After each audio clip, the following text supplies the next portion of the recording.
এই ডিউটি করে আমি এখন স্টেশনে। ঠিক আছে,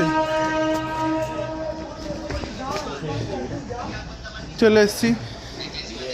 এই যে ট্রেন, সকালেও যে রাত্রে যা সকালেও তাই। দেখো দমদম ঢুকতে পারলো না, অলরেডি দাঁড়িয়ে গেছে বাবু। এই দেখো, তোমার যারা যাতায়াত করে এই জায়গাটাকে নিশ্চয়ই চিনবে, দমদম ঢোকার আগে শিয়ালদার দিক থেকে। লজ্জা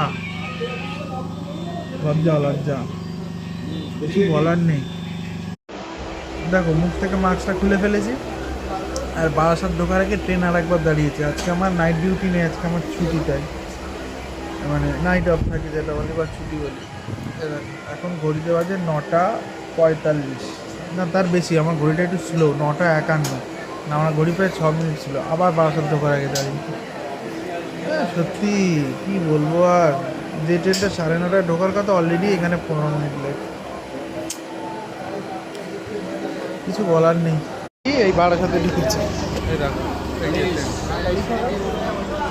ঢোকার কথা ছিল কটায়, 9টা 9:30, 9:35 নাগাদ। এখন বাজে প্রায় 10টা, অলরেডি 20 মিনিট লেট। তাহলে মানুষ কেন ফার্স্ট স্টেশনে যাবে না বলো তো? মানে লিটারালি মানে তো বাজে। এই এখন হেঁটে হেঁটে বাড়ি যাচ্ছি। ঠিক আছে, এখন টোটো মোটোতে উঠবো না ভাই, ভালো লাগে না, হেঁটে হেঁটেই বাড়ি যাবো। এই হাঁটি সবচেয়ে অনেকে বলে হাঁটি এক্সারসাইজের জন্য, হাঁটলে শরীর ভালো থাকে। তাই তো এখন আপাতত স্টেশন থেকে হেঁটে হেঁটেই বাড়ি যাও। তো এই ফাইনালি বাবা বাড়িতে, এতটা দিলে ফাইনালি বাড়িতে। উফ, হেঁটে এলাম, এক্সারসাইজও হলো, সব কিছুই হলো। ব্রোকলি করছি। ব্রোকলিটা কেমন হয়েছে? হ্যাঁ আজকে ডাল আর ব্রোকলি।